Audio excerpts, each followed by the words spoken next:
అందరికీ ముందస్తుగా వ్యాస పౌర్ణమి గురు పౌర్ణమి శుభాకాంక్షలు. ఆషాఢ మాసంలో వచ్చేటువంటి పౌర్ణమిని వ్యాస పౌర్ణమిగా ప్రసిద్ధికెక్కింది. అంతేకాకుండా ఈ మాసంలో గోరింటాకుని ప్రతి ఆడపిల్ల చేతికి పెట్టడం ఆనవాయితీగా వస్తుంది.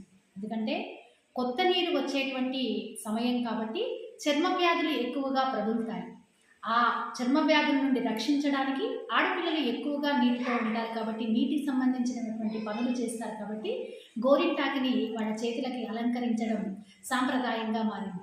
అంతేకాకుండా శ్రీ సరస్వతి శిశు మందిర్ పాఠశాలలన్నీ కూడా సాంప్రదాయమైనటువంటి పండుగలకి ప్రాముఖ్యతనిస్తూ వాటి యొక్క వైశిష్టాన్ని అందరికీ తెలియజెప్పడం మా ముఖ్య ఉద్దేశం. కాబట్టి ఈరోజు మా పాఠశాలలో చిన్నారులందరికీ అమ్మాయిలకు అబ్బాయిలకు గోరింటాకును అలంకరించి గురు పూర్ణిమ విశిష్టతను తెలిపి వ్యాసునికి పూజ చేయడం జరిగింది. అంతేకాకుండా ఇంకా మునుముందు తరాలకి గురువు యొక్క ప్రాముఖ్యత తెలియాలని, గురువు స్థానం ఎప్పటికీ పదిలంగా ఉండాలని కోరుకుంటూ అందరికీ వ్యాస పౌర్ణమి శుభాకాంక్షలు.